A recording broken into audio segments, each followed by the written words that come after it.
Good morning.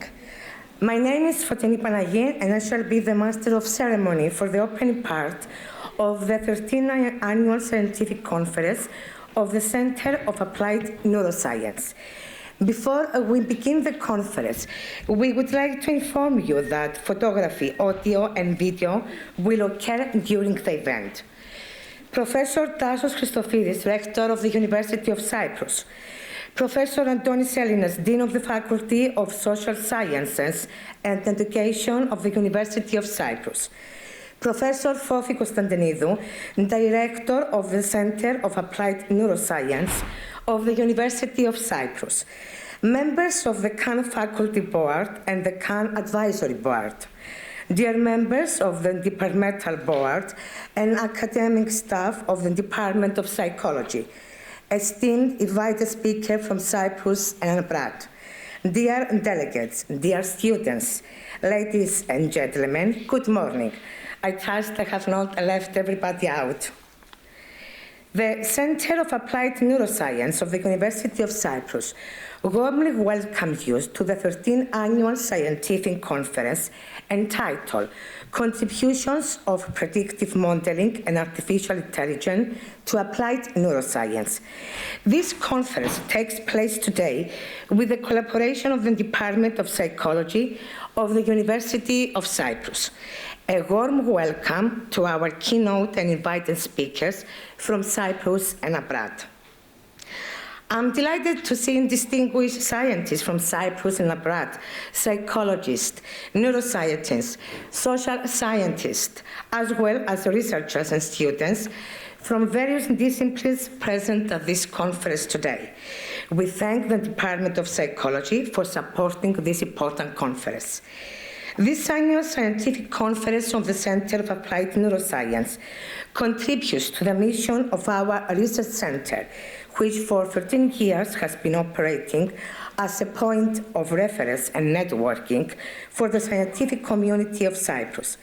At the same time, it contributes to the acquisition of knowledge about the latest developments concerning the study of the human brain and the relationship between biology and mental cognitive functions and behavior. We hope that you will find the conference informative and worthwhile.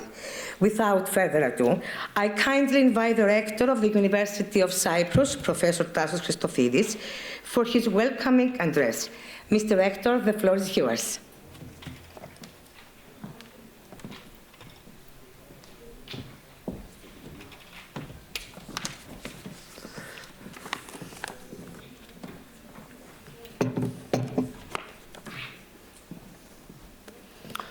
Dear guests, dear colleagues, dear students, I'm very happy to be here, but I would like to welcome you to the University of Cyprus, to the 13th Annual Conference of the Center for Applied Neuroscience, with a focus on predictive modeling and artificial intelligence to applied neuroscience.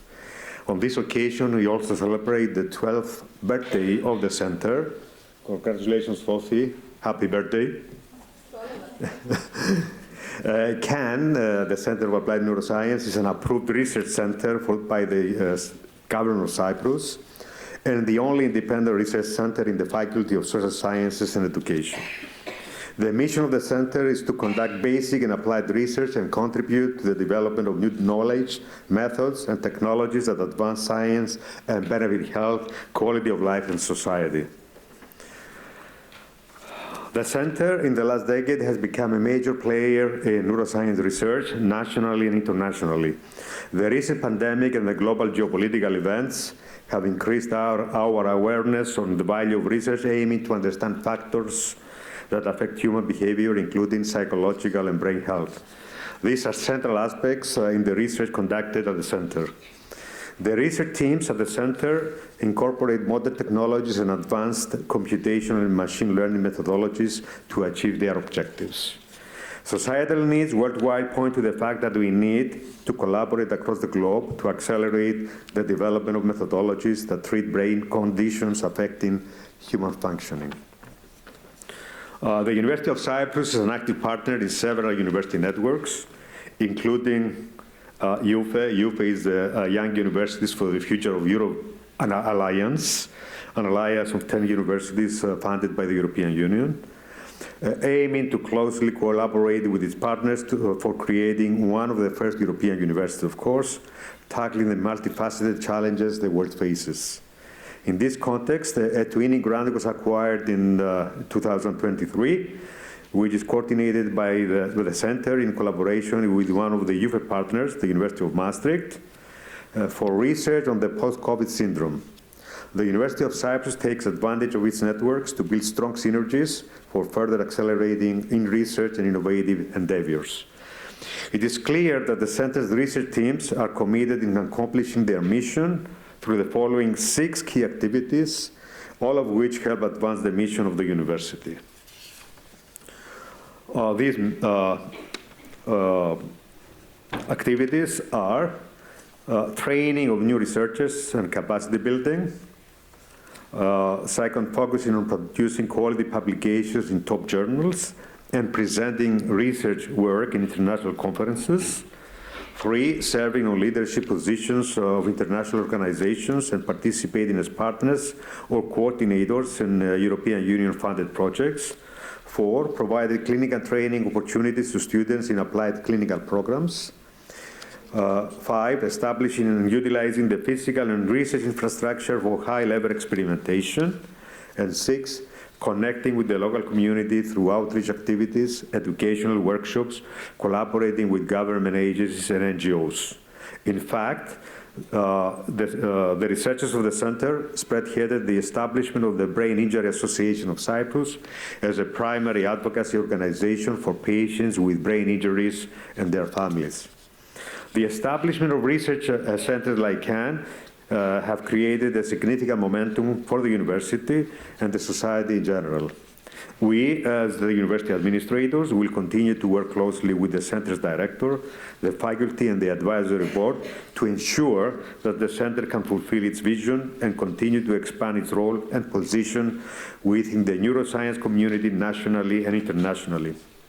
I will say no more, except that I would like to welcome you and extend to you a warm welcome to the conference. Especially welcome the invited speakers and participants, and I'm confident that the conference will stimulate great discussions and will offer opportunities for collaboration. So welcome to the university, welcome to Nicosia, welcome to Cyprus. I wish you all the best to each one and every one of you. Thank you so much.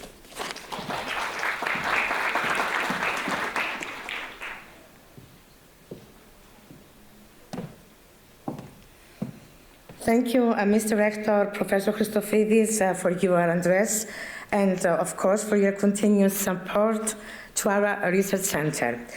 I next invite the Dean of the Faculty of Social Sciences and Education of the University of Cyprus, Professor Antonis Elinas, for his address.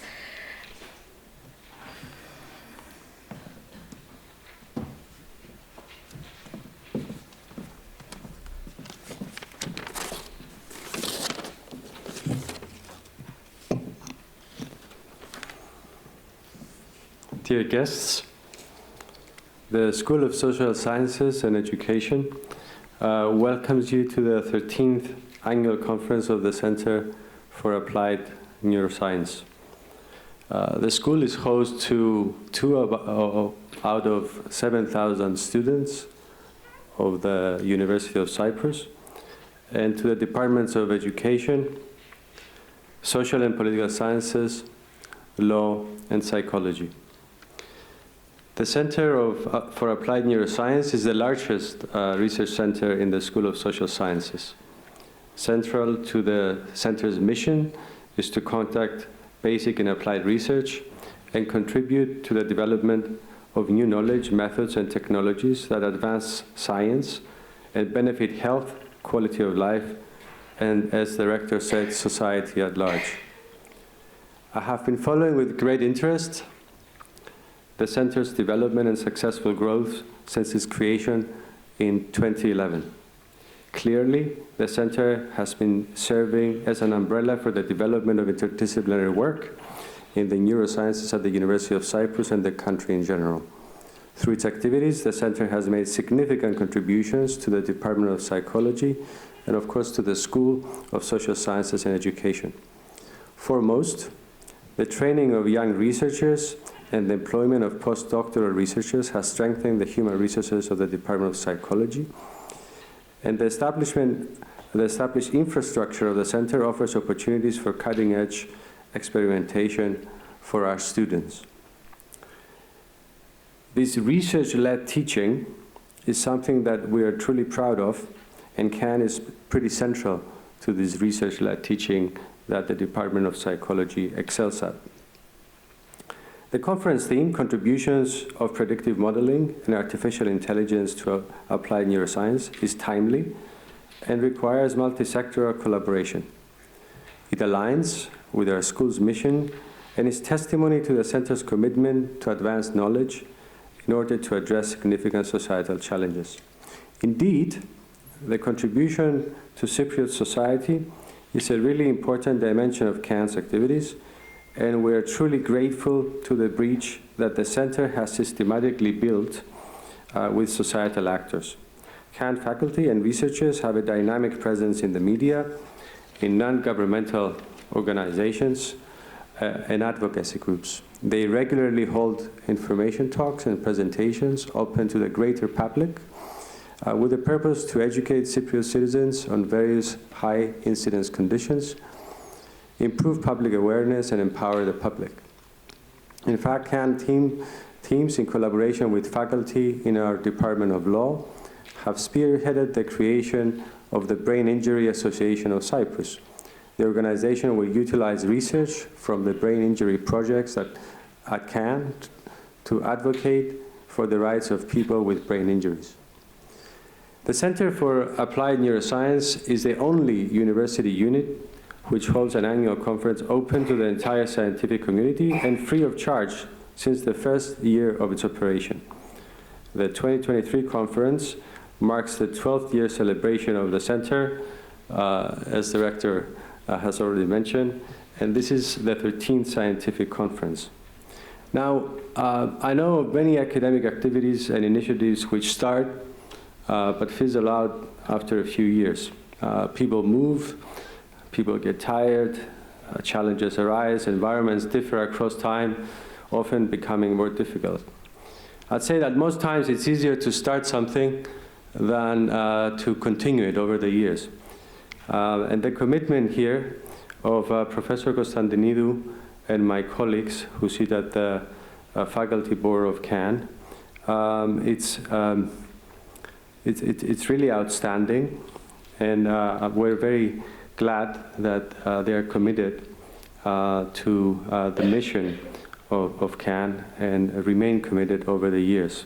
So I'm truly thankful to Professors Constantinidou, Papadopoulos, Panagiotou, Panoudis, Avramidis, and of course to Antil Luciu for setting this leadership example for young scholars and for our colleagues, and for really having this strong and stable institution in our university and in our school. And after 13 years, it really becomes this annual conference an institution. Now, in closing, I would like to extend a warm welcome to our invited speakers and to all the researchers who are presenting their work today, and apologize that I have to miss part of your deliberations because it's a busy administrative day at the university. I'm confident that the conference will stimulate great discussions, and I'm happy to see attendees from various universities and organizations. So a warm welcome to all, to the University of Cyprus and to our School of Social Sciences and Education. Thank you.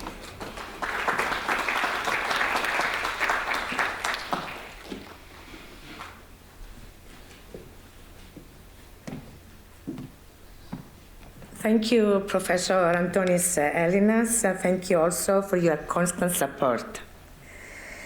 Now, next, I would like to ask Professor Fofi Constantinidou of the Department of Psychology and Director of the Center of Applied Neuroscience for her welcome speech. Professor Fofi Constantinidou, the floor is yours.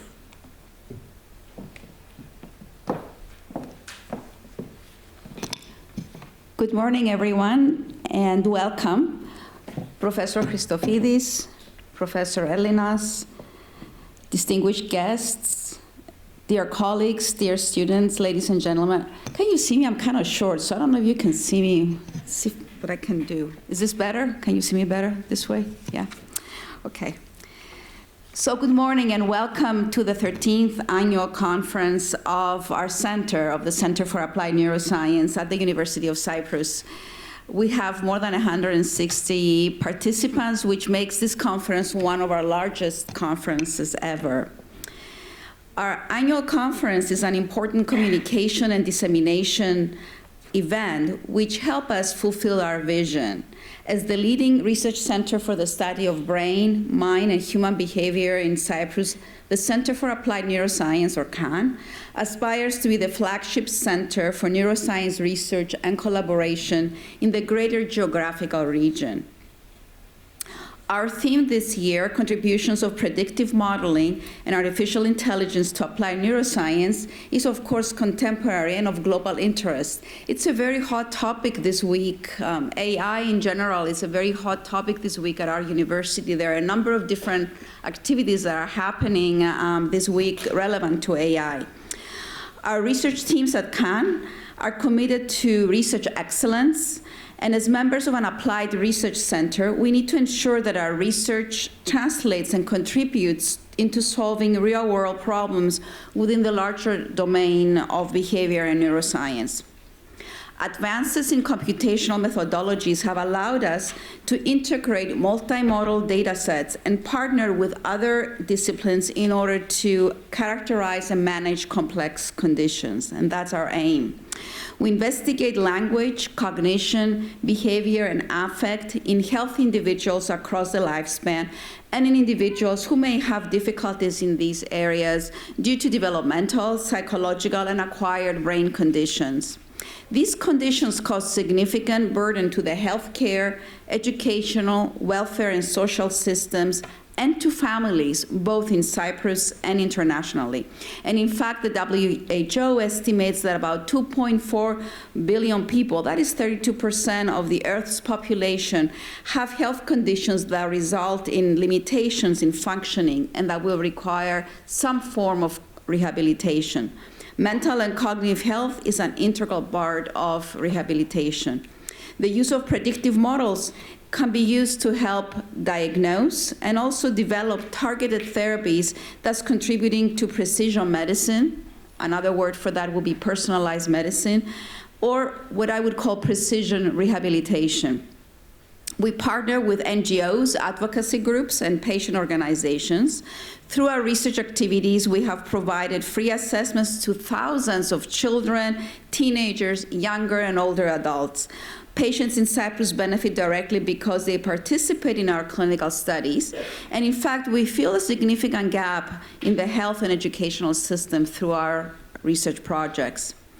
Interdisciplinary collaboration is key to our work. We collaborate with other centers within the university and across institutions, nationally and internationally. We join forces to create large data sets and identify genetic, health, and brain biomarkers that contribute to a disease state and predict outcomes.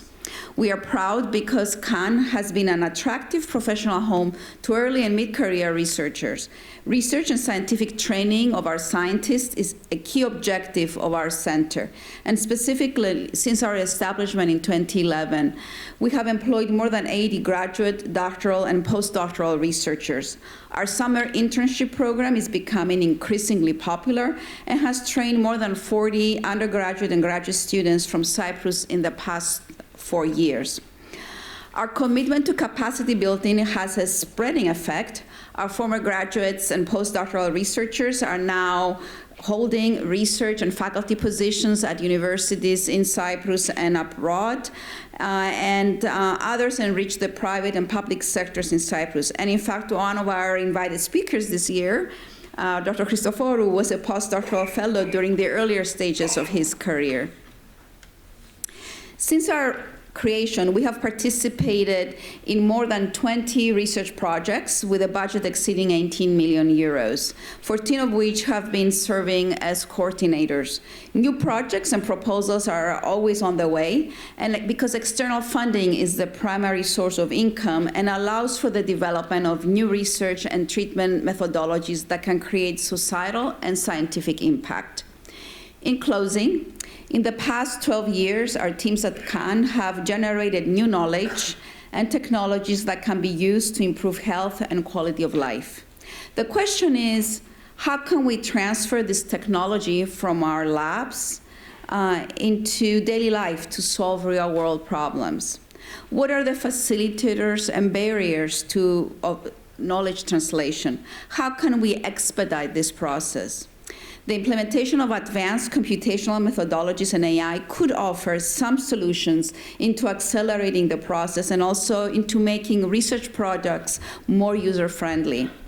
But true progress requires 4 key ingredients: culture for change, social norms that support it, legal and policy frameworks within institutions, and technological advancements and infrastructures.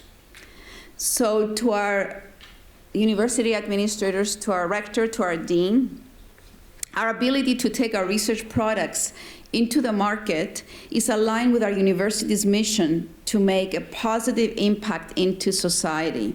It is a multi-layer process that requires university resources and commitment that fosters technology transfer and entrepreneurship.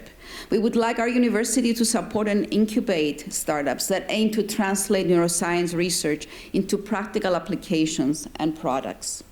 Ladies and gentlemen, dear students, we're confident that the speakers today will stimulate your interest and offer opportunities for discussion, interaction, and future research collaborations.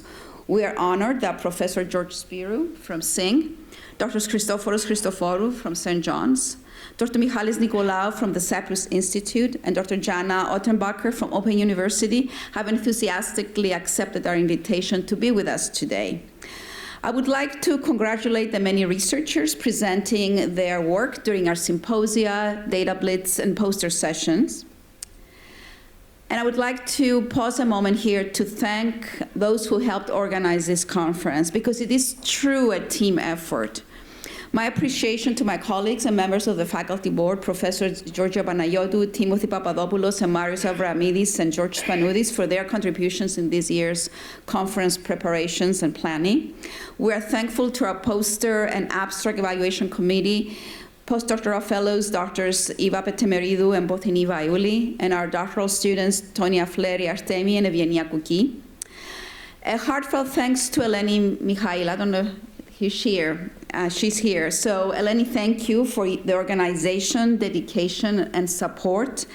To Ms. Fotini Panaghi for accepting our invitation to MC the conference and for promoting our events. I'm grateful to the many volunteers from our research teams who have been instrumental in our ability to organize the event today. They're here to help us during a very busy time, end of the semester, with exams and projects and dissertations on their way. And as always, a heartfelt thanks to the Department of Psychology for co-sponsoring the event. Many thanks to the rector of the university and to the dean of the school for always supporting our center's efforts and activities. And last but not least, a very special welcome to all of you. Thank you for supporting our events and for your presence today, and I hope you enjoy the conference. Thank you.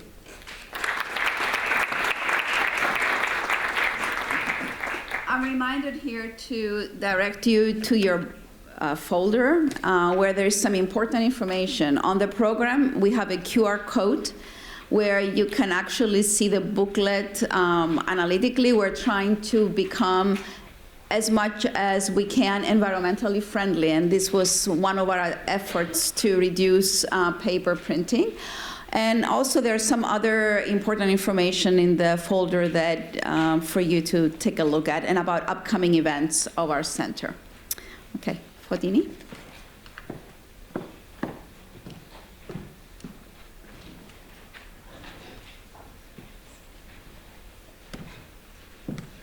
Thank Thank you, Professor Fofi Konstantinidou, and of course for your invaluable contributions to the CAN as the director of this research center. Before we get started with the first keynote presentation, I want to provide some housekeeping rules. Students requesting credit for their courses need to use the check-in and out system outside this room. All attendees will receive a certificate of attendance after the conference and completion of the conference questionnaire. Ladies and gentlemen, please hold off your questions for the end of each keynote presentation or symposium during the designated Q&A. It is most important that we all stick to the time limits stated in the program. Thank you. I would like now to invite Professor Fofi Konstantinidou of the Department of Psychology and Director of the Center for Applied Neuroscience to introduce our first keynote speaker and moderate the presentation. Professor Konstantinidou, the floor is yours. Hi again. So it is with great pleasure that I get to introduce our keynote speaker for today, Professor George Spyrou. I would like to say a few words about Professor Spyrou's prolific work. George Spyrou is the Bioinformatics European Research Area Chairholder and the head of the Bioinformatics Department at the Cyprus Institute of Neurology and Genetics. He's the Bioinformatics Course Coordinator at the Postgraduate School of SING, where he has been elected as full professor. He's a senior IEEE member, and he serves as member of the editorial board in well-known bioinformatics and computer science-related journals. His work is focusing on the design and development of computational methods for the discovery of complex patterns of biomarkers, the understanding of underlying molecular mechanisms, and the drug repurposing through network-based analysis and systems bioinformatics. On a personal note, it's been a pleasure discussing collaborations with George and also working on grant proposals together.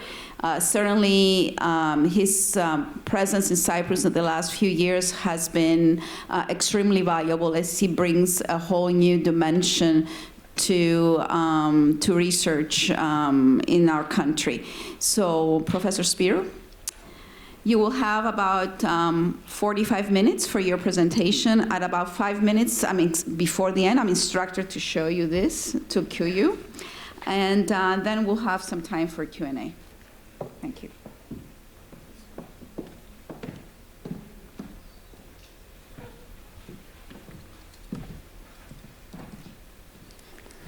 Good morning, dear Rector of the University of Cyprus, dear Dean of the school, dear Director of CAN, Fofi, dear professors, colleagues, friends, dear students.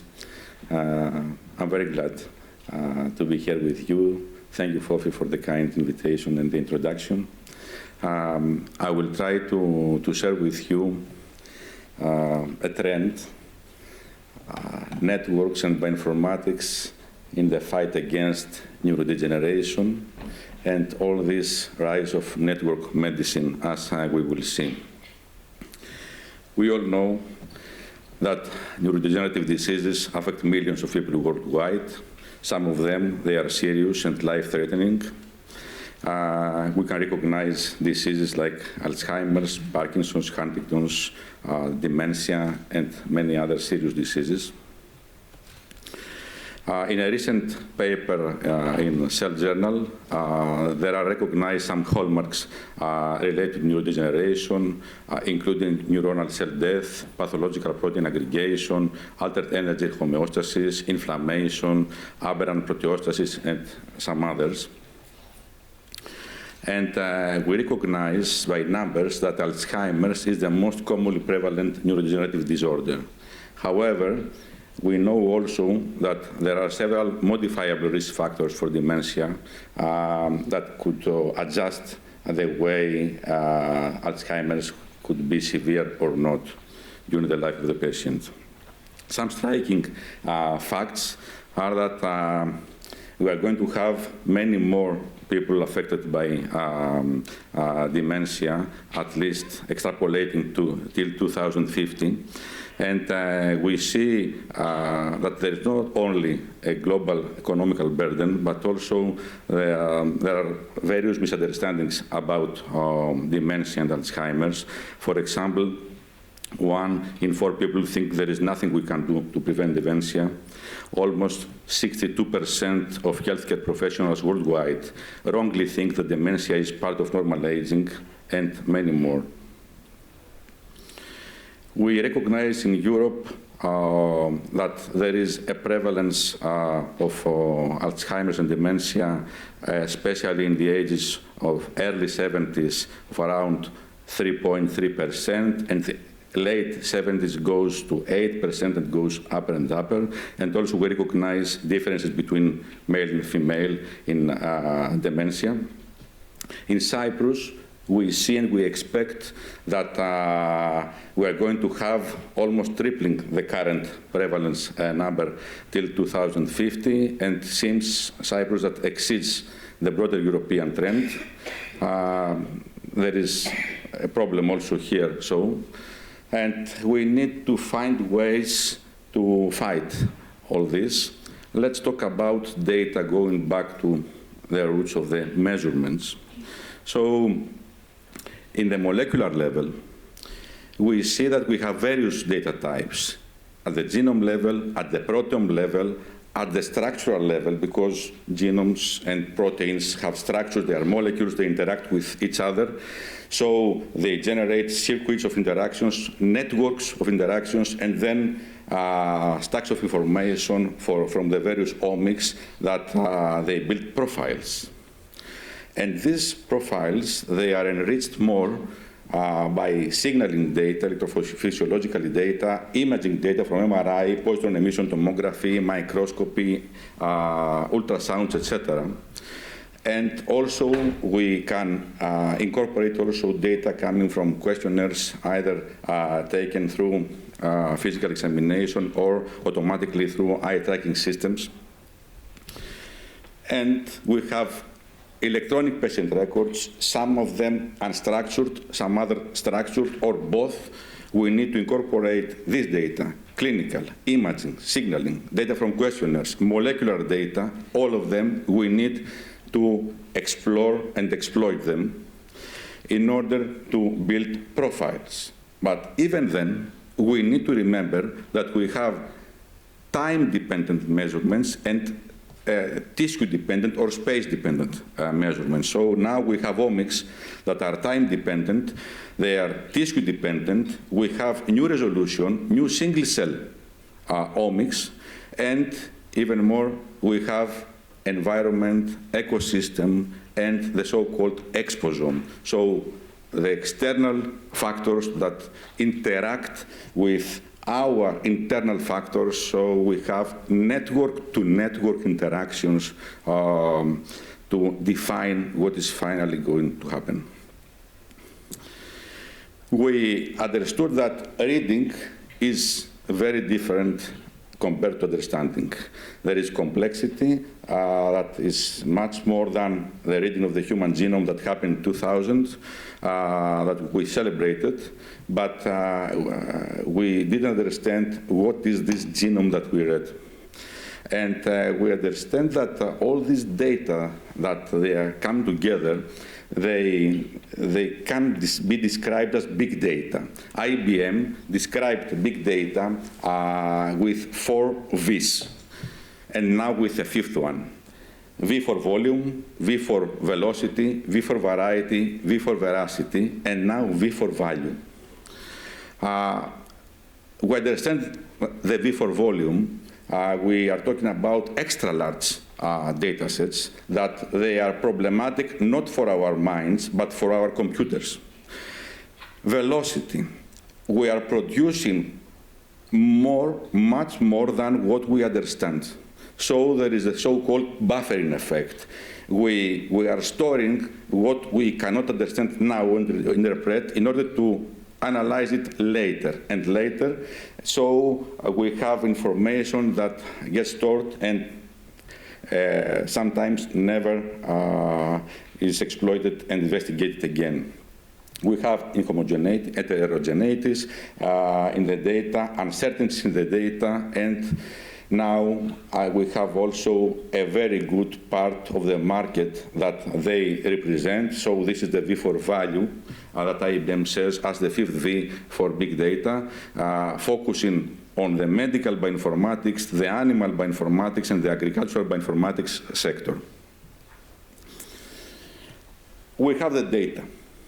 And we have also some visions. As Fofi said, we see precision and personalized medicine as a vision of medicine. So we expect that we could and we would like to have a scenario where we have the patient, we are taking the standard measurements, we have also new measurements, the genome, the electrophysiology measurements, some habits, lifestyle, nutrition, microbiome, all of this, to be compiled together and to remember that this profile is not static, it's dynamic. So we need to take it across time and to have methods to predict and monitor what's going to happen based on this profile.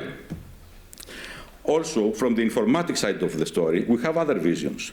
We have the vision to go from data to wisdom. So from data to information, and from information to knowledge, and from knowledge to wisdom.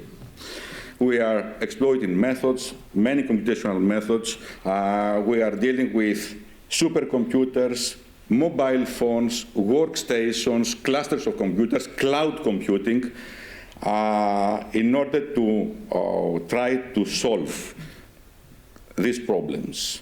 The problem is that we don't need data, we need knowledge.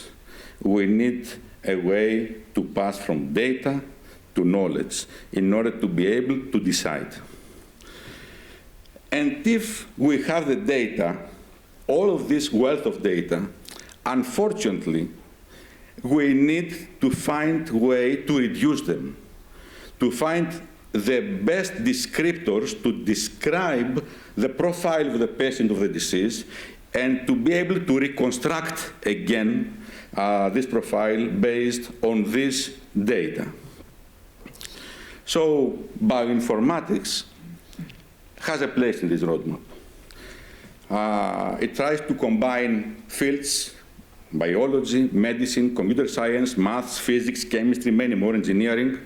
It tries to bridge the gap between these fields, and especially between biology and medicine, working the translational field. So trying to translate the findings from biology to applications to medicine, and the questions from medicine to new experiments to biology.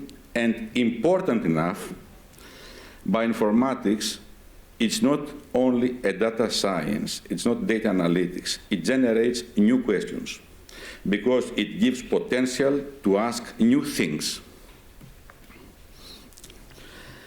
So if we try to see what is happening with these stacks of information, that each layer has a connectivity, because there are interactions between the molecules and the data have correlations.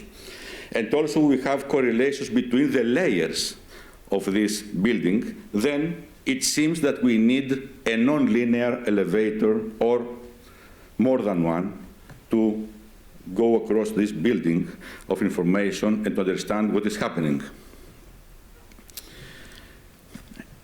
A subfield of bioinformatics where we are working also at the Cyprus Institute of Neurology and Genetics Bioinformatics Department is called systems bioinformatics, or network-based bioinformatics, trying to get empowered by graph theory and neuroscience to contribute to the so-called systems medicine or precision medicine. Some years before, a publication in The Guardian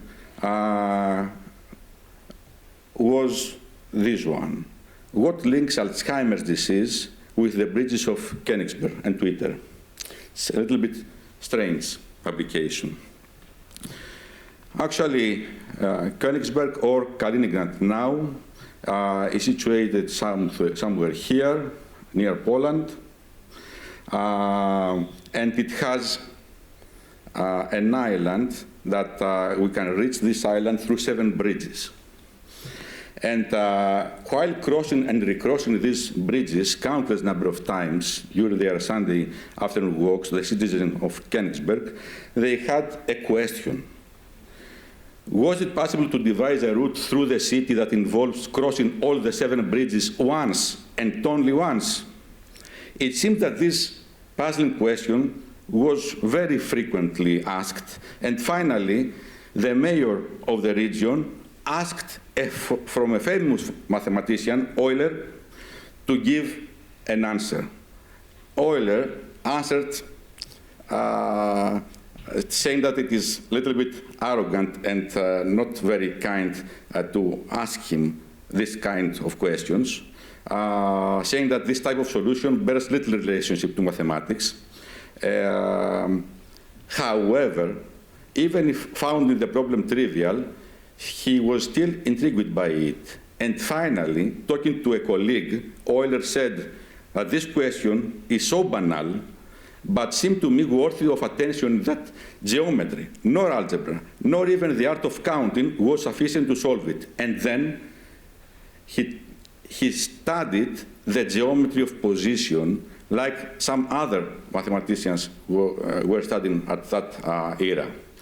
And then Euler found the solution very simply, saying that the answer was no.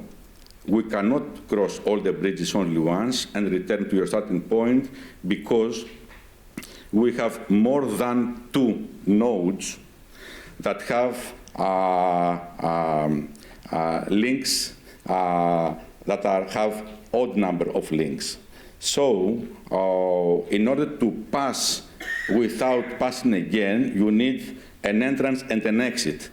2 times per node. So by transforming the problem to something like a graph, he solved it, and then he studied all this new field, saying that it was very, very impressive that the solution was driven only by the topology of the connectivity of the nodes. And this was the beginning of the graph theory, that is the fundamental behind the so-called network science. This is why is this publication linking Alzheimer's with the bridges of Königsberg, and this means graph theory and network science, because recent research suggests that graph theory can provide fascinating insights into the faulty wiring behind the progressive memory loss of Alzheimer's. But let's see what is a network. Actually, a network is a visualization of relationships among a set of entities. So we can have various networks, we can read databases, parse the data, and reconstruct these networks based on the relationships of the entities that we will ask, or we can find statistically inferred networks where the correlation between the data gives the connectivity among the entities. So some of the networks that we can have in molecular level, they are gene regulatory networks where we have genes that activate or inhibit each other. We have protein-protein interaction networks where we have proteins that interact physically with each other. We have drug-gene target interactions and, importantly, disease-to-disease networks based on questions regarding the relationship between the diseases pairwise. So, do they have common genes? Do they share common phenotypes? Do they have comorbidities? We can ask and take back different networks that connect diseases. And if we have these networks, what can we do with them? We can analyze them. Networks are not hairballs.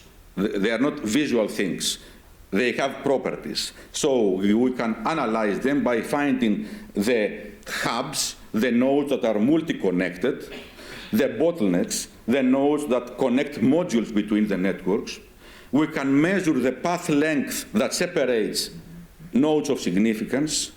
we can find the distribution of the degree of each node, so the number of links between each node, or we can measure the clustering coefficient, for example, around a node, so we can see not only the neighbors of each node, but how they are connected between them, having dense or not dense neighborhoods around the nodes that we have strong interest. So we can study the topology of the network, and this topology is crucial because, as you see here, in the topology of a scale-free network, we have very few central links. So this topology is related to the robustness of the network. If we have a random attack in a biological network, what could be an attack in a biological network? A set of mutations. If we have a random attack in a biological network, then this type of network is robust enough because we have a few central nodes that cannot be found easily. If we have an informed attack in the network, then this network will be destroyed easily because we will go directly to the central ones. And what an informed attack could be? A disease treatment, a drug treatment. So we could also attack to a disease network by giving drugs to specific targets that we know that they are sensitive depending on the topology of their connectivity. And the connectivity may have, may have various types. We can have a random connectivity, we can have a regular connectivity, or we can have the so-called small world connectivity. So we are combining regularity and randomness, and this facilitates the idea of 6 degrees of separation that highlights some of the basic concepts of small world networks by stating that within the network, for example, of 6 billion people, just 6 links separate us from any other person. We need maximum 6 steps to reach one to each other, because it seems that we are connected in a small world connectivity.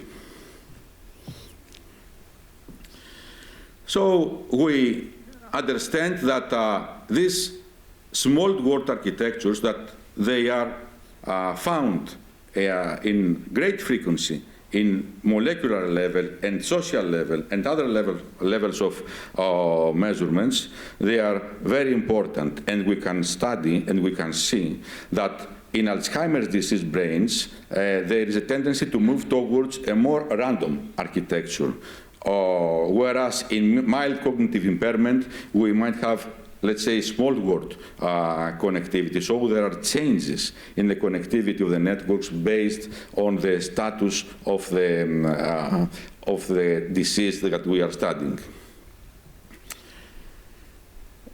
So we understand that we can pass from lists of data to connections of data.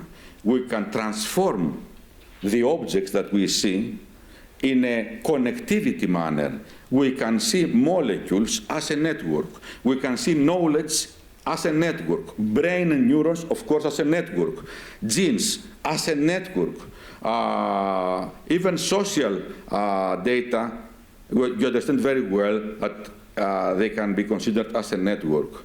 And then graph theory boosts other fields of connected nodes that may have processing power as artificial neural networks, or the current graphical neural networks that they are analyzing graphs. They're taking graphs as input and trying to provide link prediction and other predictions based on graph input, so we can translate all the inputs or most of them as graphs and give them to these powerful graphical networks. Or graph theory gives also boost to other fields like probabilistic graphical models, where we can encode the dependencies, the probabilistic dependencies between the variables on a graph and then calculate the probability model that we are building.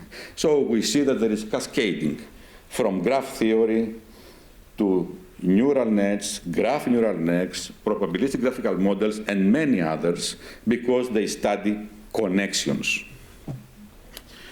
And all this, they support this transformation of medicine to be network medicine. So if we search PubMed, asking for the titles for the papers that have the term network medicine in the title, we will take a few. And we see this distribution on the left.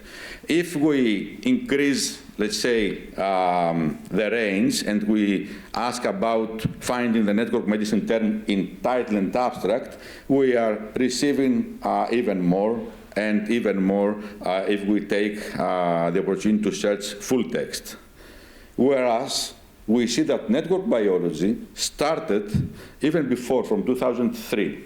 And network pharmacology, very interestingly, it has a burst of the amount of application in the last years. So we understand that from all these fields, network biology, network medicine, network pharmacology seems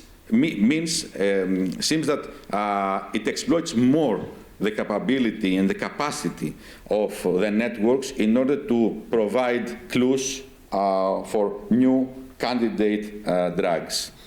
We can see that we have several papers starting this term of network medicine, starting from Barabasi with his well-known network medicine paper. We have network medicine around 2007, then 2011 and 12. We have the burst of this term. We see and we recognize papers even in the early days of network medicine related to neuroinflammation.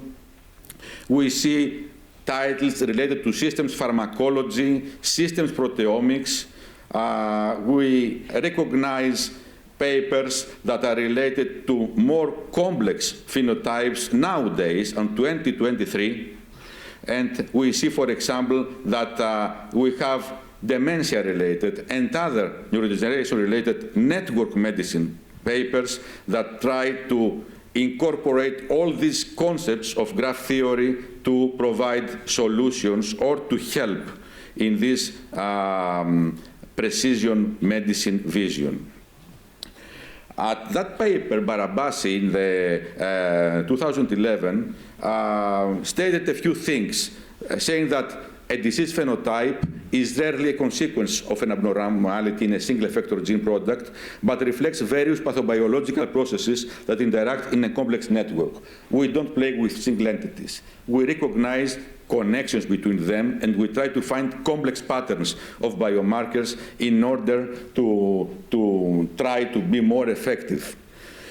Also, it seems that disease genes, they have a propensity to interact with each other, forming disease modules. So we can recognize these disease modules, these densely connected disease-related genes, trying to act as signatures and to relate these signatures to these pathophenotypes, trying to generate disease-to-disease networks, or the so-called diseasome. So in this area, our department, the Cyprus Institute of Neurology and Genetics, tries to work. So I will showcase several works, highlighting some of them. So Pathway Connector is a method and now a tool that gives us the opportunity to connect molecular pathways. When we are analyzing omics, we have the opportunity to find the pathways that are related to these omics. But many times, these pathways are not connected with each other. So we try to ask, how can we generate connected functional stories? the solution is to map our findings to a super network of pathway-to-pathway connectivity that we have generated by mining well-established databases like KEGG, Reacton, Wikipathways, etc. Then we have a reference database, a reference network that we have generated. Then we are mapping our findings to this network, and then we bring the missing links that are required to achieve connectivity, the minimum connectivity that we need in order to have the so-called connected functional stories like these clusters of connected pathways. And we have applied this methodology to diseases like Huntington's disease and diseases that are related to genes found to be related to spastic ataxias,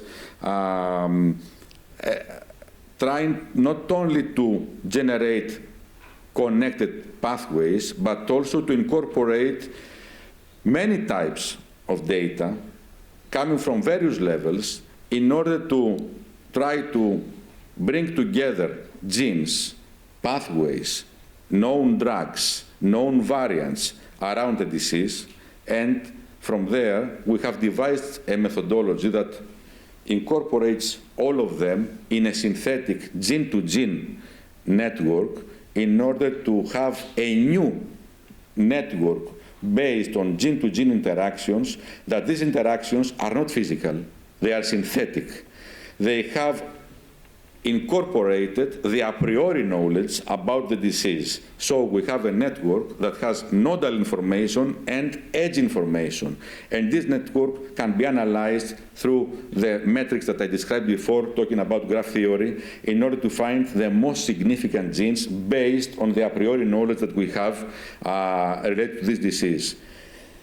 This type of network can be further enriched with omics. So we can bring together a priori knowledge with omics as well in order to generate profiles and to generate clusters of connected functional stories.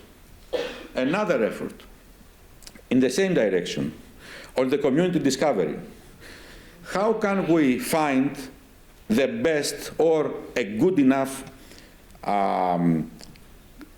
community representation on the pathway level that is related to the disease that we are studying? We are using random walks or informed walks in this manner. Imagine that we have a tourist that comes to Nicosia and has a map at his hand, a map that is related to museums. Then, when he will go back to his country, he will describe Nicosia based on the museums that he saw. Another tourist, coming again to the same town, Nicosia, has another map, a map related to pubs and clubs. So, going back to his country, he will describe Nicosia based on the clubs and the pubs that he saw. The same town, different descriptions, and different storytelling. So if we have a proper map, a disease-related map, then we can guide millions of tourists, millions of random agents inside a network, and then we can ask what are the over-visited regions. And the over-visited regions, they will generate communities, connected communities that are related to the map. And the map is related to the disease. So the communities are related to the disease. This software and methodology called PathWalks was related and was used also at the time of COVID. This one and some other technologies that we have developed, we applied all together in order to generate gene-to-gene synthetic network like this one with the previous, let's say, methodology. And then we can incorporate this with random walks in order to try to highlight communities of pathways like this one.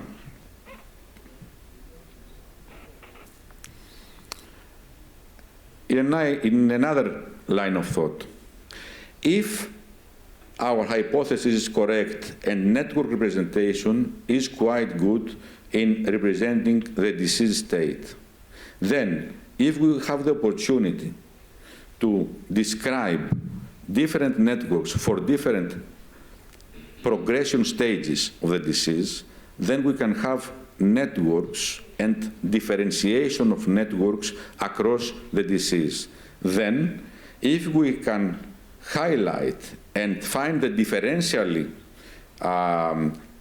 changed edges and nodes through this progression, we can have a network signature of the progression. And then we can have edges as biomarkers and not only entities or differential expressions as it is the current practice. This is our effort to try to generate signatures, connected signatures that they could be more informative related to the disease. All this network side of the story gives us also the opportunity to have a study between external factors, viruses, and host. So we performed also studies that investigate viral protein interactions with host protein interactions and to see whether the host proteins that are interacting with the viral proteins, they are also related and at what path with proteins that are found to be significant to diseases. So we generated routes from infection of specific viruses like Epstein-Barr to specific diseases like multiple sclerosis. Exploiting more the network field.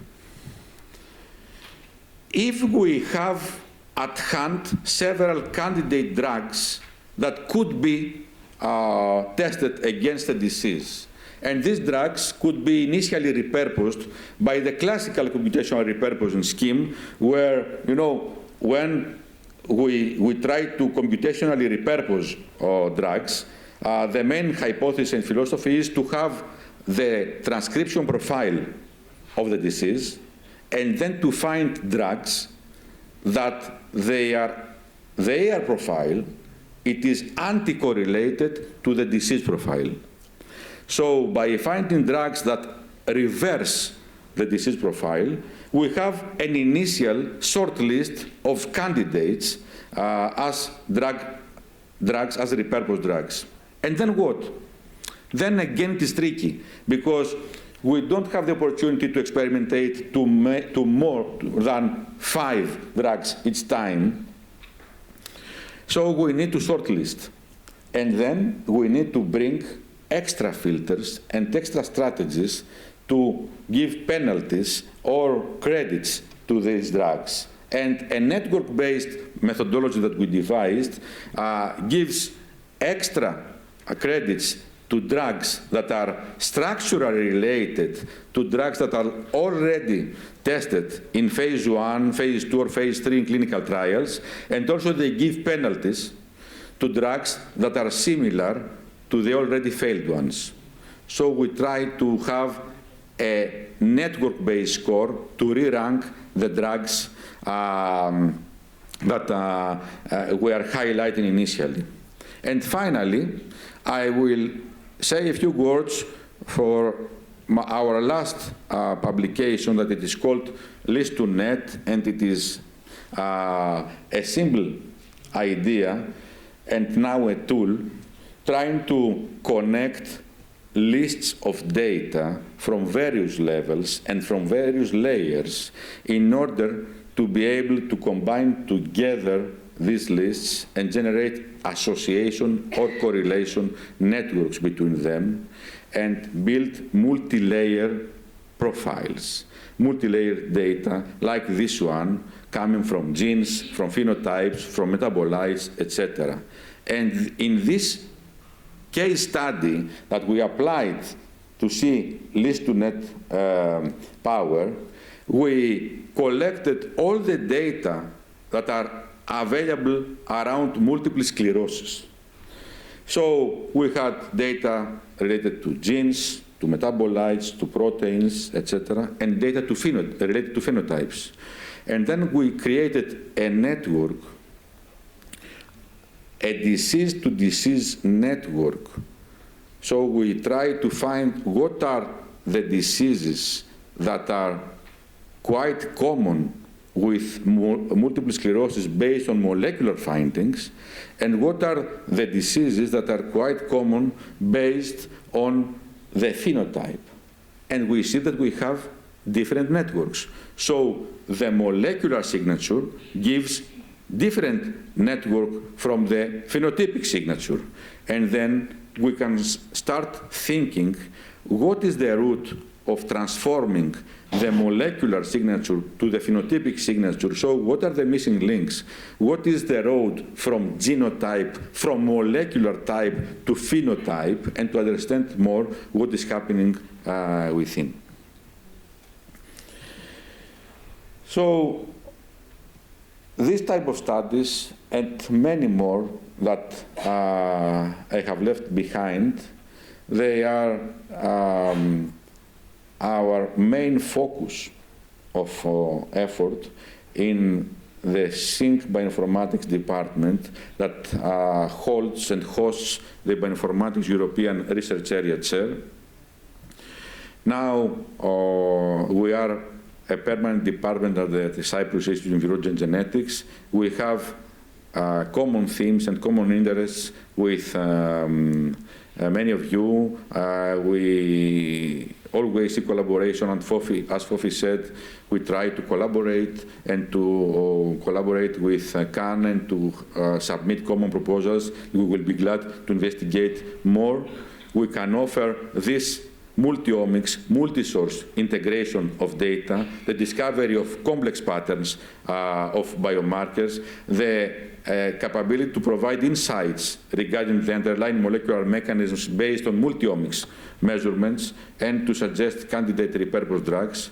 We try to generate these profiles because we believe that these profiles is the best stepping stone to AI-fueled computer-aided diagnostics.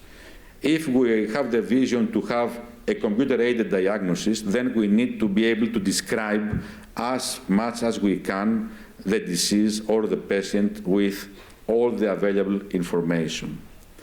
I would like to mention that currently we are funded by we have funding by two large European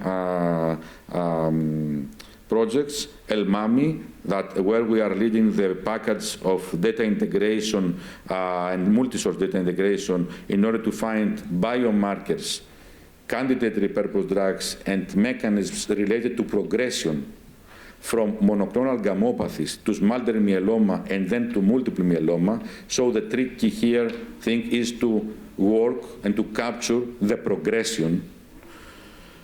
And another one that is more related to the themes of this center is that we are participating to a new Horizon program that will start on the 1st of January. It's called Comfort Aids and is related to prediction, monitoring, and personalized recommendations for prevention and relief of dementia and frailty.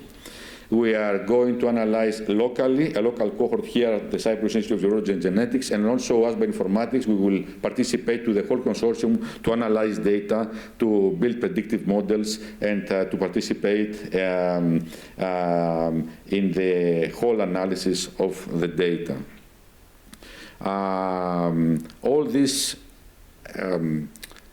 research and this effort is done because I believe we have an excellent group of researchers, the members of the department and the associate researchers. I am grateful to them and also to our excellent PhD students that they are very excited with their research, and I would like to thank them all. And with this, I would like to close my talk and I am open to questions. Thank you.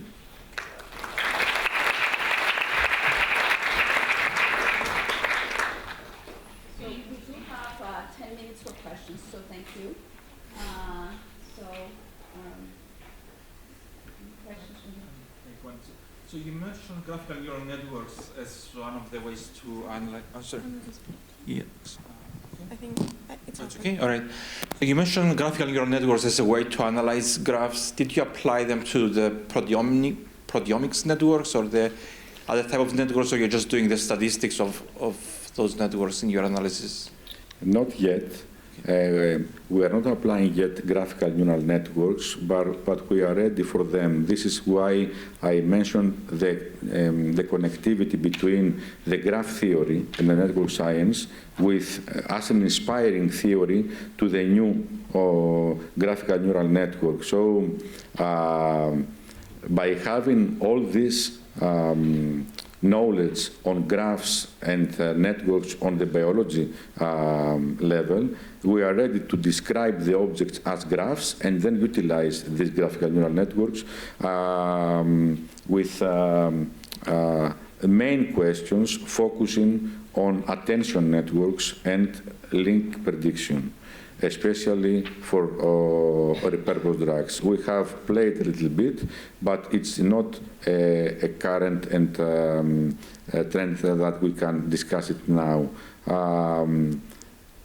I believe that starting from a good knowledge on graphs, on biology graphs, gives also the possibility to have explainable AI. This is why we feel confident that starting from a good background that we have built on graph theory on biological aspects, we are ready to utilize GNNs and other neural networks in an explainable manner. Other questions? That was great. Thank you. My question is this, like developing network analytic approaches or frameworks is a way to address also complex psychological phenomena today. And as you have nicely demonstrated, graph theories can be the baseline for such an approach. What a young researcher should consider most, develop theory-driven or data or evidence-based networks when trying to find answers to complex phenomena? This is an excellent question. I would select data-driven approach because now we live in this era. We have a wealth of data, and we can exploit and find patterns within them, and we can state hypotheses that we could not imagine. This is why I think that we can have a first look at the data, and then perhaps we can go back to the theory to work more. But it is a wonderful period now to work with data because we can work with hypotheses that we could not imagine in a theoretical level. Thank you.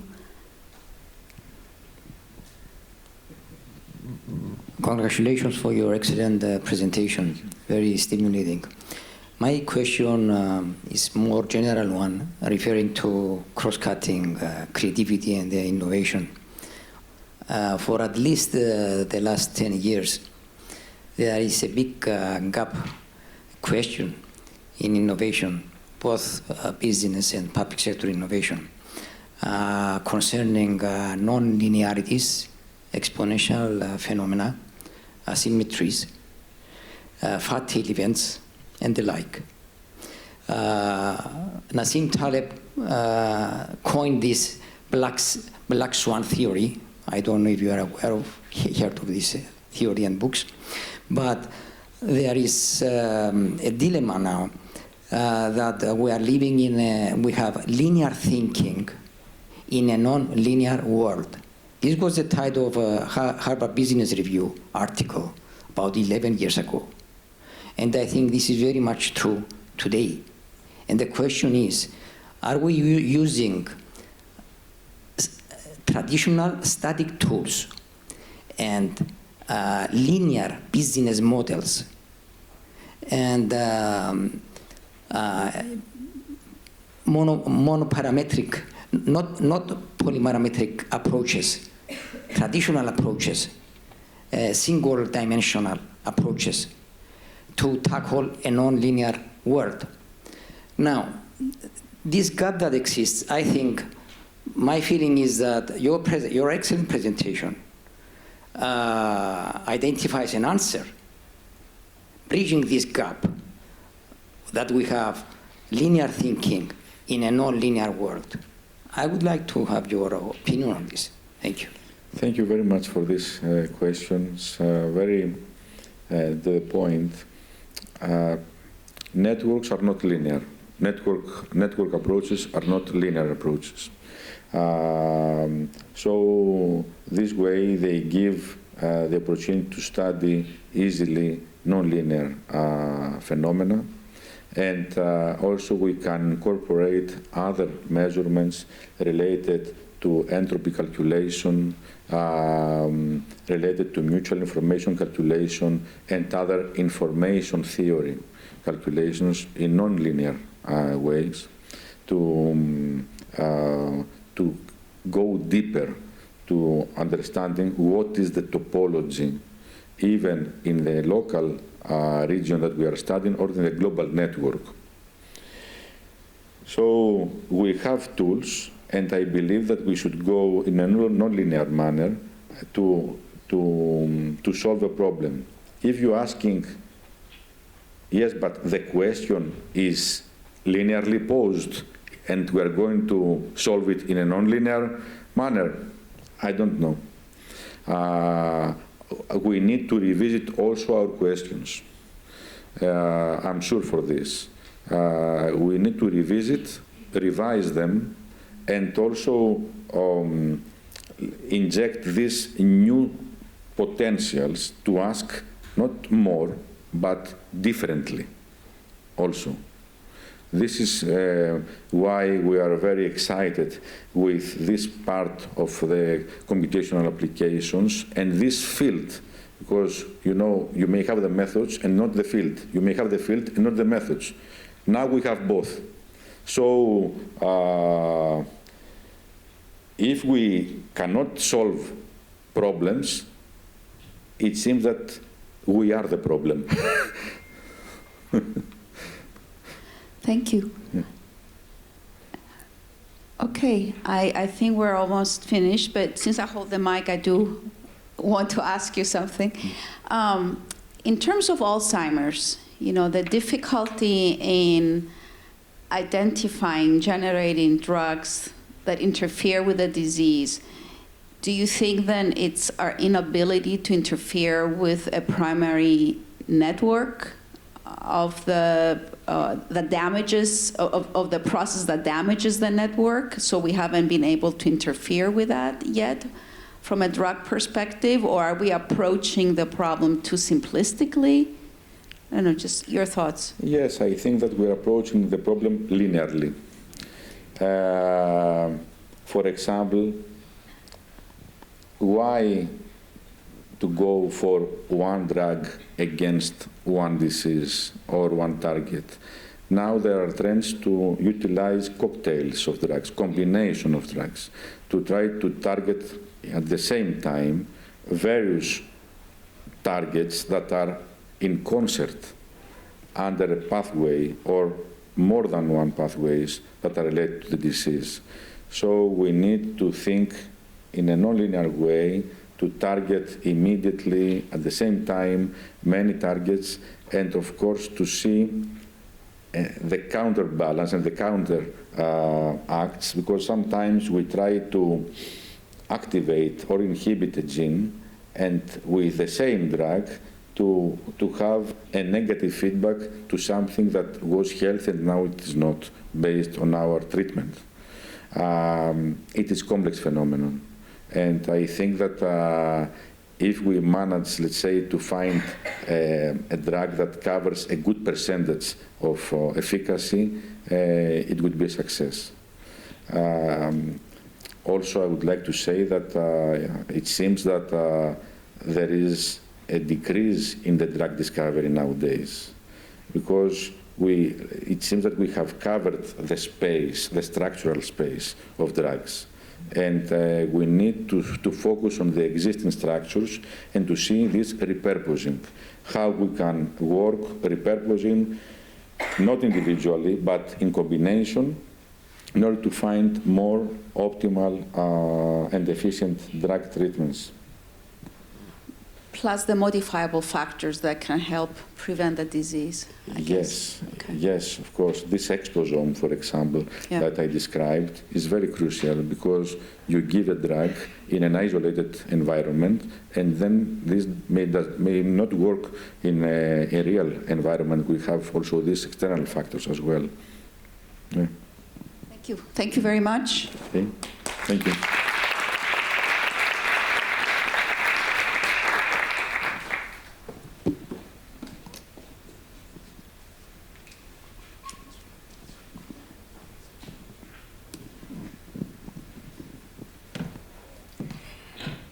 We thank you, Professor George Spyrou, for your informative and thought-provoking presentation.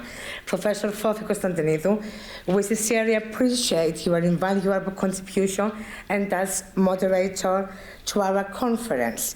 Ladies and gentlemen, distinguished guests, at this point there will be a 15 comfort break, and we will return for the rest of the conference program. Right outside these doors, in the main hallway, you will find coffee and pastries. Please take some time to view the scientific posters on display. We will be back in 15 minutes at 10:45. Or the credible posters, local researchers teams presented. Professor Timothy Papadopoulos, founding member of CAN, will now introduce our first invited speaker and moderate the presentation. Professor Papadopoulos, the floor is yours.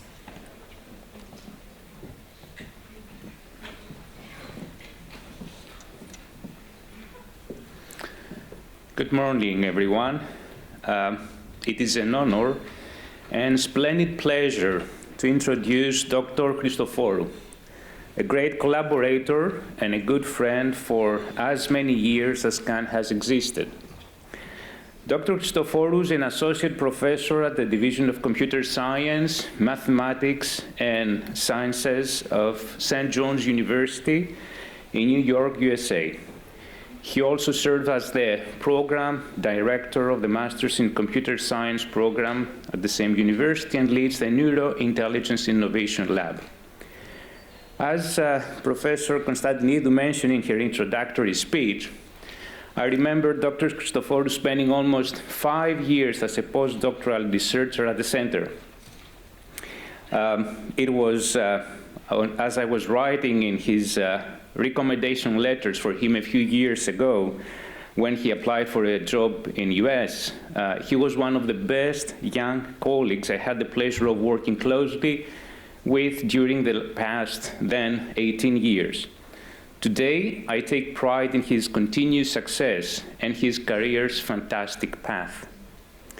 His research contributions include applications in a wide range of domain areas such as brain-computer interfaces, human-robot interaction, neurocinematics, and neuromarketing, as well as the study of the neural underpinnings of reading disorders and other neurocognitive processes during complex paradigm design.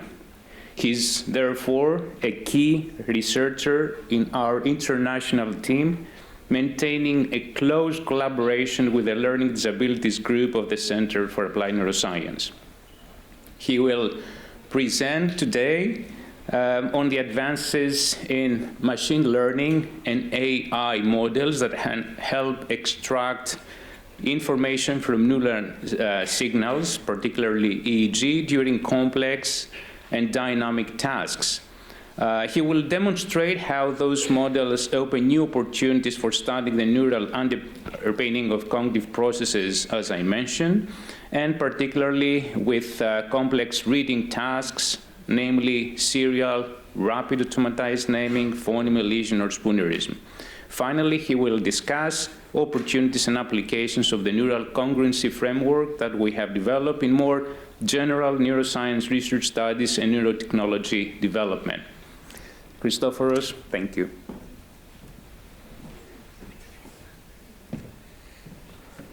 All right, thank you, Dima, for the really nice introduction. And good morning, everybody. So it's really nice to be back at the center after more than a decade. As some of you might remember, I presented at the very first Cannes conference, like 12 years ago. So it's nice to be back and see some familiar faces, and thanks for the invitation. So today's talk is titled At the Intersection of Machine Learning, AI, and Neuroscience. And my main goal is to give you an introduction or an overview of how machine learning models can help us study the neural underpinnings of reading disorders. But before I dive there, let me say a few words about the university I'm coming from. So I'm coming from St. John's University, which is located at the Queens area of New York City. It's about 11 miles from Manhattan, and Queens is our main campus. So what you see here is the St. Augustine's building. My office is somewhere there, but I still don't have a window, so I'm going to make a request when I go back, hopefully to get a better office. So in addition to teaching courses at St. John's, I serve as the program director of the Master in Computer Science program, which it offers specializations in machine learning, artificial intelligence, as well as cybersecurity and software development. So for the students in the audience, if you are thinking for a career change in computer science and machine learning, feel free to reach out to me during the conference. I'm supposed to promote the program, so. Anyway, with introductions out of the way, let's dive into the presentation. So I organized this presentation into two parts. The first part, I provide the background on machine learning methods, on how machine learning methods can inform us to study the neural underpinnings of reading disorders. So that could be kind of an overview. And then I'll dive into presenting a specific method that we developed called the neural congruency framework, which is a machine learning method that allows us to analyze EEG and eye tracking data for the purposes of studying the neural underpinnings of dyslexia. So let me first begin by defining the general problem that we are trying to address. And that problem is the one of reading the human brain. And by that, I mean the process of decoding brain activity into some usable information. So at the very high level, what we are trying to do in this line of research is to have a way to measure brain activity and pass it through a set of algorithms to decode that activity and generate information that can generate some insights to answer some research questions or to develop neurotechnology solutions. So why is reading the human brain important? It turns out by having the ability to extract information from brain activity, we can develop different applications in neurotechnology development, but also in the study in neuroscience research. For example, in neuroscience research, we can think of extracting information from the brain that give us an indication about how the brain works and how the different neural functions work together. In advertising research, we can extract information about how consumers perceive video advertisements, for example. And in neurotechnology development, we can use the same data extraction process to build a direct pathway between a user's intention and a computer in the context of brain-computer interfacing. All those problems fall within this category of decoding brain signals. So once we are able to extract those information, we are able to contribute to those application areas. So the first step in implementing this decoding process starts from eavesdropping the human brain. So we need to have a way to measure brain activity one way or the other. And here we have several options. Going from left to right, we can use intracranial EEG that requires surgically implanting electrodes over the brain. and measure changes in electric field potentials. We can use non-invasive methods like functional magnetic resonance imaging, fMRI, that measures blood oxygenation levels. That's not mine, right? Yeah. We can use MEG or EEG. And for the purposes of this lecture, we're going to focus on this last modality, EEG. This is the GTEC G-Utilus system. I have 2 of those in my lab in New York to record EEG signals from participants.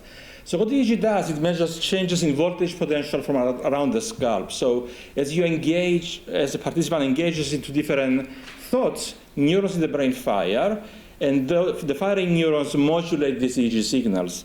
So they provide us a window into someone's brain. So what can EEG measures? Here's a typical experiment. This is from an experiment I ran a few years back here at Cannes. And the results were published at the paper titled Your Brain on the Movies. So we can have a participant in which they, oops, let me mute that. So you have a participant who watched a movie trailer in this case, and while they watch the movie trailer, we are recording EEG and eye tracking data.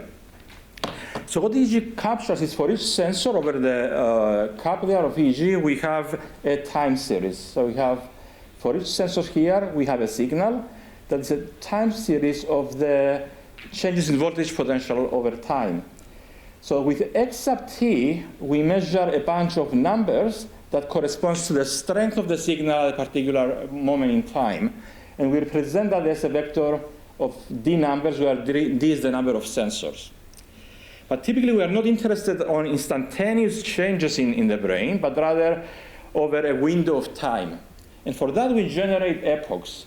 So epochs will be from a particular time of interest, and for a small time window, we can represent the EEG activity as a matrix, D by T, where D is the number of sensors, and T is the time series, is the time samples. So that's our starting point. That's the data that we have to work when we are trying to extract information from the brain. So our goal of decoding brain activity into useful information boils down to taking as input this EEG multivariate time series, passing it through an algorithm that we need to figure out how to implement, and to extract usable information for our application area. If it's brain-computer interfaces, maybe that information can be the user's intention. If it's affective computing, maybe the usable information might be the emotional state of the user, so we can inform the system to give emotional responses. So how machine learning methods can help us achieve this? In the next section, I'll discuss how we can model EEG data so we are able to decode them. And then I'll introduce how machine learning methods can help us analyze those data. I think the auto timing is on, so the slides change, so excuse me, I'll need to go back and forth. So, what EEG measures? So, this linear model here is an accurate representation of the electrophysics of the EEG signal. Essentially, it links neural activity at the source of the brain to what the EEG measures. It says that in the brain, we have various sources that are active at any given time. This is given by S of t. And what we measure is this X sub t. So this is what's going on in the brain. This is what EEG measures. And what we measure is a combination of a bunch of noise, this E sub t term, and then a linear combination of all the sources. So if we take a particular sensor here, what it actually measures is a linear combination of these values, where the strength of each source as observed by the electrode is given by this vector here, this mixing matrix A. So we have a way to understand what we actually measure in the EEG. So there is an interpretable way that we can explain this data. But what we are interested in is not this forward model, because what we are interested in is the actual sources in the brain. So we'd like to do the reverse process. We would like to be able to recover the sources in the brain given the EEG signals. And this linear projection here combines information from all our sensors as collected from the EEG into a single sensor that might represent the source activity on the brain. Essentially, it says that I can generate an estimate of a source activity y sub t by averaging all my measurements x over space, and where these coefficients w now dictate the strength of each electrode. The idea here is that if I have a sensor close to some electrode, it's going to observe close to some source activity. That sensor will capture that source at a higher amplitude than electrodes that are further away. So if we know this W, we can recover those sources. So the thing is, this W is unknown. So what we would like to do is to learn the values of W. So what W does is averaging essentially these multivariate signals into a single signal. Given our input, which we said is this matrix, the single trial epoch, all we need to do is multiply each line here with the corresponding W, and then add the values up to get this representation, in the hopes that this Y now is a cleaner representation of the source activity we would like to study. So we're going to refer to this W as a neural component. So every time that I refer to the term neural component, I mean that spatial vector W. And if I refer to a temporal component, I'm going to refer to this part here, which is the underlying source activity.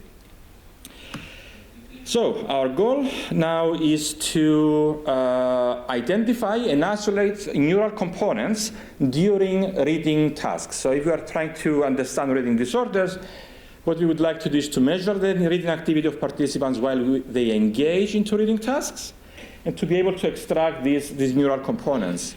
Not only that, but we would like those neural components to be informative of group differences. So we would like to find which part of the brain activity is the one that gives us information that differentiates the control group from children with dyslexia. So that's our primary goal. So we translated our problem of reading the human brain into one that requires us to extract these neural components that translates to essentially finding these values for W. So what are the best values for W?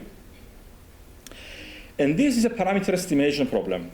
And machine learning is ideal for estimating parameters from data. So the machine learning answer of how can we read the brain, we learn the neural components from data. So it's a data-driven approach. And to apply machine learning, all we need to do is to find a cost function that tells us what constitutes a good component and what constitutes a bad component. And then we can formulate an optimization problem that extracts those components.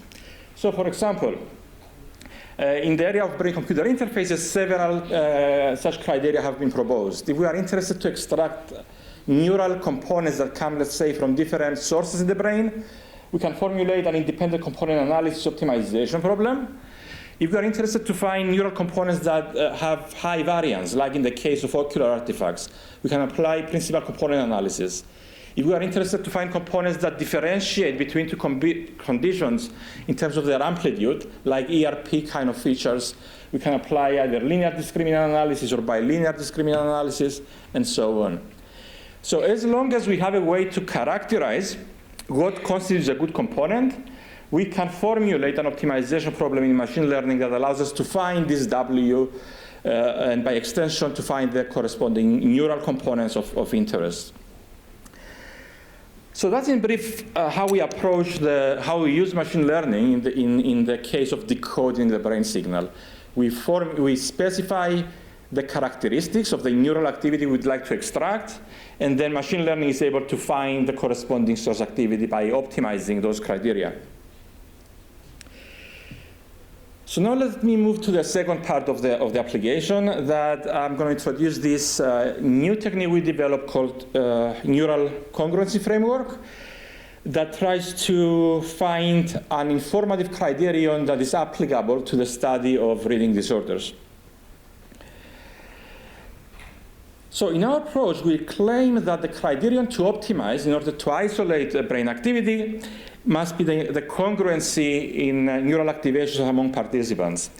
And this idea is illustrated from a video I found on YouTube. So I'll have the video playing and I'll try to explain the idea. So we hypothesize if you have a group of participants, like the cats here, in our studies will be children, and you have a particular task, like following a target. If the group of participants master that task, and we observe the participants engage in that task, then we expect them to experience some synchronicity in their responses. So you can observe this group of kittens and you can see that they can do the task well. However, if you take a silly cat that did not master yet the task of following the target, what you expect is to break that synchronicity. So what you would expect, if you had them in the group, it would be easy to spot the odd one out. Because comparing the overall synchronicity, it wouldn't match.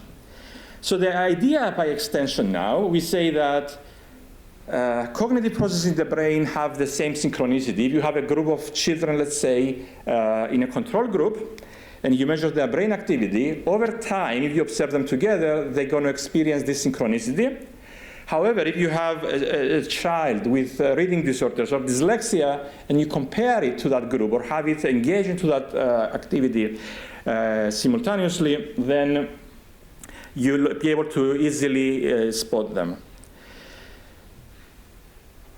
So we take this idea and kind of translate it into math. And what we say is that we can encode or quantify this idea of synchronicity by measuring the correlation of the projected neural components. So if I have the EEG activity of some participant S1 and the EEG activity of the participant S2, and for some given W, I can project that neural activity into the corresponding source activity, and I can ask the question, what's the correlation between these two source signals? And that gives me a value that indicates how synchronous the EEG activities from the two subjects are. And if we have a way to quantify that, we can ask the question, what should be the W such that this value is maximized? So we'd like to find the optimal value of W, the value of W that maximizes this quantity. And this is an optimization problem. So neural congruency is nothing more than solving this optimization problem.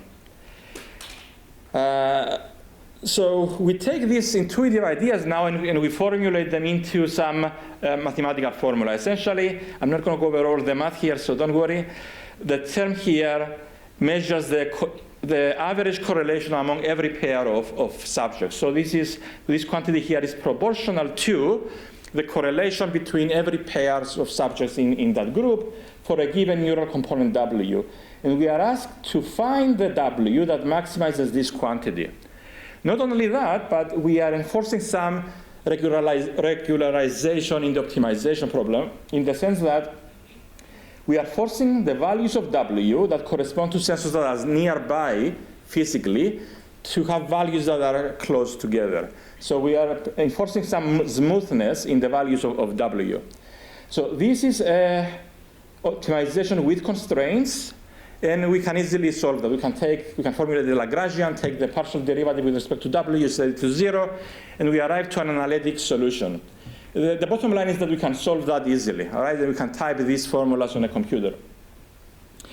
And what that will give us is a set of W's, a set of vectors W, each capturing some source activity in the EEG signals that maximize the congruency among participants.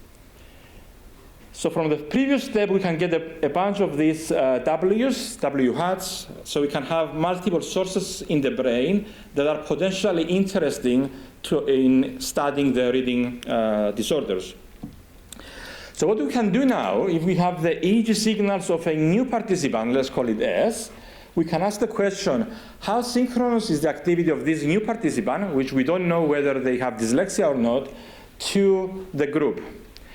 So if they have high synchronicity, then we're going to say that it's similar to the group. If they have lower synchronicity, maybe they are not part of the group that generated the neural congruency. In other words, we are able to extract the feature vector for each participant, where each number here, we refer to it as neural congruency scores, and it tells us with respect to this particular neural source, how similar is the activity of a participant to the rest of the group. And now we can put all these things together. So for each participant, we have these neural congruency scores. And we can ask the question, are these values informative of differences between the groups? So are the features we extracted, do the features we extracted capture anything that is useful in our study? Can it help us answer these questions? And that's what we are trying to address in our research with Timothy Papadopoulos and Argyropoulos lab. So in the next few slides, I'll show you 3 different examples of 3 different reading paradigms in which we apply this method, extracting neural congruency components and neural congruency scores, to see whether those features are informative of differences between the groups. So overall, the study focuses on studying the neural underpinnings of dyslexia. So we have a bunch of experiments in which participants engage in reading tasks. One of those tasks is called serial rapid automatized naming. And RAN measures what's referred to as naming speed. And it's one of the most examining underlying cognitive factors of reading disorders when you take the behavior measures of RAN.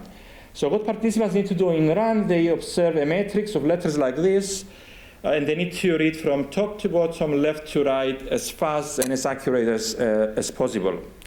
So what we did, we collected EEG and eye tracking data simultaneously, and we used the eye tracking data to timestamp the time of interest. So we said that the moment a participant fixates to a particular letter on the grid, that's the time we would like to inspect the EEG. So that window is called fixation-related potentials. So that would be our input. This set of fixation-related potentials will be the input to our algorithm. So what we did, we applied this neural congruency, calculated the neural congruency scores, and then we applied simple ANOVA in this case to see whether the neural congruency scores capture any differences. And we'll see that in the control group, experiences a much higher neural congruency score on average than the children with dyslexia group. Again, the neural congruency scores here, the neural congruency components rather first here, were extracted using both children from both the control group and the group of children with dyslexia. And for neural congruency scores, the metric that we used is we selected only the top 3 neural congruency components and add them up. So we didn't do any optimization of this initial work, but still, neural congruency scores seems to have significant differences between those 2 groups. In a subsequent work, we went a step further and we apply a classifier to the neural congruency score feature vector to see if we can improve classification performance. So what you see here is each graph here corresponds to a different complexity condition of the serial RAN. And complexity is modulated by the difficulty of the letters in that letter matrix grid. The graph there is called receiver operating characteristic. So the orange curve here is called the ROC curve, and the area under that curve indicates the ability of the model to predict and differentiate between those 2 groups. So the larger the area here, the higher the accuracy of the model. The gray line there tells you the 95 percentile under the null hypothesis. So if you see an orange line that is above the gray curve, it indicates significant results in the ability of our neural congruency scores to predict differences. And what we found in this work is that for all complexity conditions, the model can differentiate between both groups with high accuracy that is in the 80s.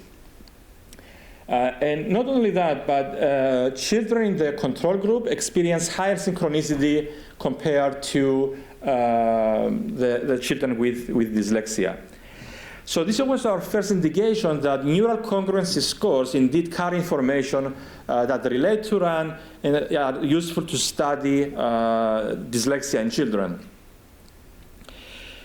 Now, another task that is used to assess dyslexia is through the phonological deficits. So there is a theorized causal link between phonological deficits and dyslexia, but this causal link is established primarily through behavior observations. So what we aim to do is to try to analyze the neural origins of that causal link. So the paradigms that are typically used to measure phonological deficits are the initial phoneme elision and the final phoneme elision. The idea there is that you have a participant that they first listen to a target word, followed by an elision word. And the elision word is formed by removing either the initial or the final phoneme from the target word. And what we are interested here is to explore how the participant's brain responses at each one of those words. So we use the onset of the target word and the elision word as the onset of our single trial epochs. And we generated the epochs for each participant here.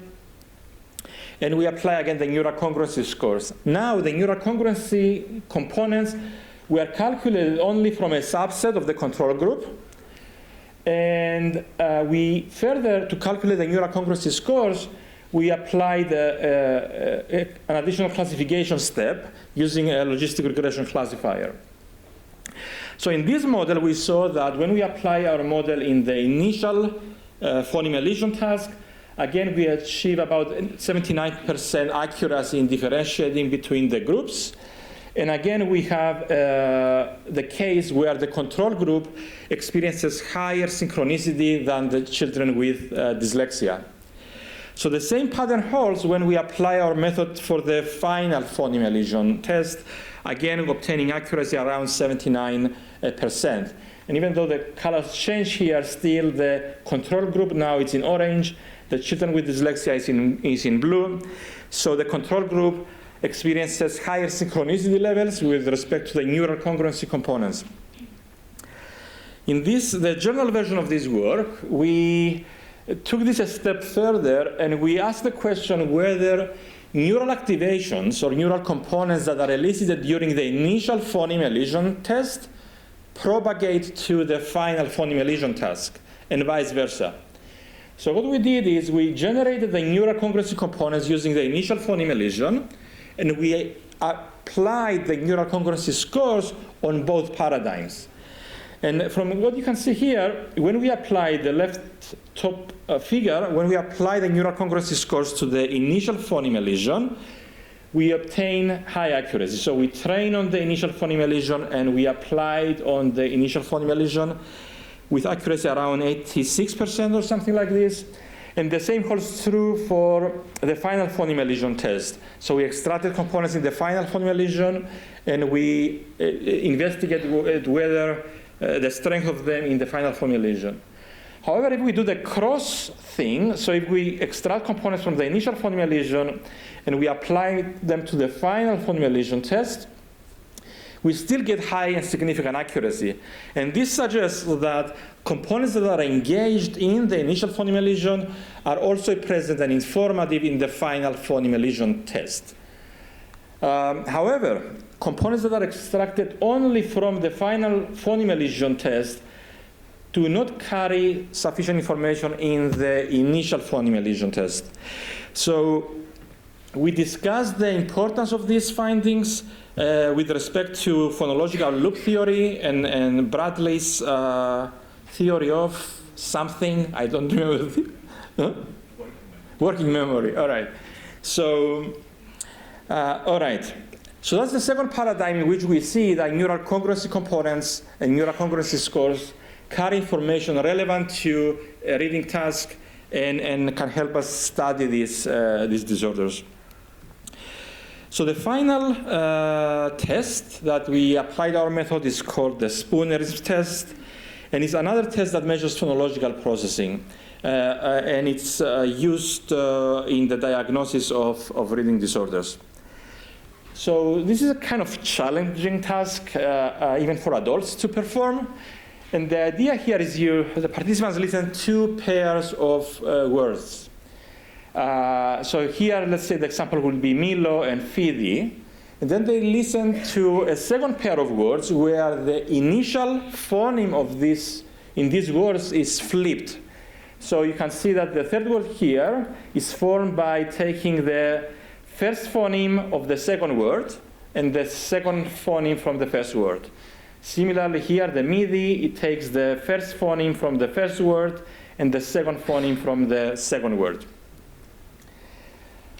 So what we are interested to explore here is the EEG response to each one of those stimuli. And we again apply the same methodology.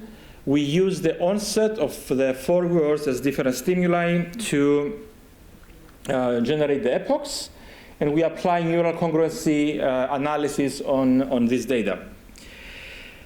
So we generated a predictive model for each one of the 4 stimuli. So here is the predictive model on when the participants listen to the first word, second word, third word, and fourth word. So we can see that the neural congruency scores differentiate children with dyslexia from controls in their processing of the target word. So when they encode those information, it seems that the control group is better able to encode those information in memory. And those are captured in the processing of listening to the first 2 words.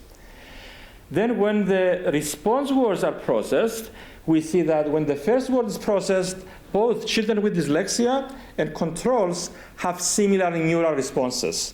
So it seems that by just listening to the first word in the stimulus, they don't have enough information to solve the problem of the task. However, the moment that they listen to the second word, the second response word, we see that children in the control group have a much higher neural congruency scores, and that differentiates them from the control group. And this suggests that once the children in the control group are able to integrate information from both stimuli to be able to find the correct answer, and that processing is done when all the information